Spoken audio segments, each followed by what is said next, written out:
নবীজির যখন মৃত্যু সন্নিকটে, নবীজি বলতেছেন আইনা সেওয়াকি, আইনা সেওয়াকি, আমার মেসোয়াক কোথায়, আমার মেসোয়াক কোথায়। আয়েশা সিদ্দিকা রাদিয়াল্লাহু আনহা নবীজির কাছে মেসোয়াক আগায় দিলেন।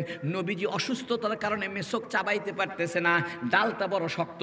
আয়েশা সিদ্দিকাকে বললেন, ও আয়েশা তুমি মেসোয়াকটা একটু চাবায় দাও।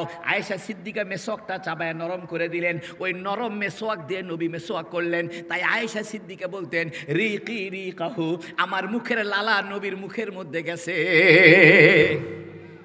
এখান থেকে একটা মাসলা বের হয়েছে। মাসলা হইল বইয়ের আউটা খাওয়া সুন্নত। জোরে করে সুবহানাল্লাহ।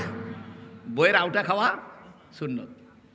কারণ আয়েশা সিদ্দিকা নবীজির স্ত্রী, উনি মেসক চাবায় দিয়েছেন। তা আয়েশা সিদ্দিকা রাদিয়াল্লাহু আনহা যখন মেসক চাবাইতেন, মেসকের মধ্যে আয়েশা সিদ্দিকা রাদিয়াল্লাহু আনহার থুতু গেছে কিনা?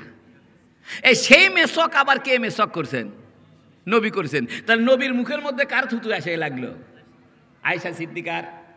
এখান থেকে মাসলা বের হয়েছে, স্ত্রী মেসোয়াক চাবায় দিলে পরে ওই মেসোয়াক দিয়ে মেসোয়াক করা সুন্নত। বন্ধু আমার, আমাদের বাড়িতে তো সুন্নত নাই, এক প্লেটে তো খানা খাই না, একটা দস্তরখানায় তো খানা খাই না। এক গ্লাস পানি যে যদি কেউ অর্ধেক পানি, এক গ্লাসের অর্ধেক খায়, ওই পানিটা ফেলে দিয়ে নতুন পানি জগ থেকে ঢালে। জোরে কোন ঠিক কিনা? এটা কিন্তু সুন্নত না। একজন গ্লাসের মধ্যে পানি খাইছে, অসুবিধা কি? সুরুল মুমিনি শিফা, একজন মুমিনের ঝুটা, একজন মুমিনের উচ্ছিষ্ট আমার জন্য আরোগ্য হবে।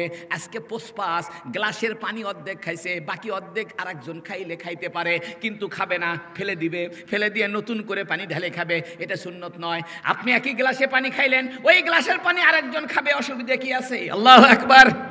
এ বন্ধু, এগুলো জরুরি জিনিস, এগুলো খুব প্রয়োজনীয় জিনিস। এগুলো আমল করলে আপনার জিন্দেগি শান্তিময় হয়ে যাবে, আপনার স্ত্রীর সঙ্গে আপনার মহব্বত বাড়বে।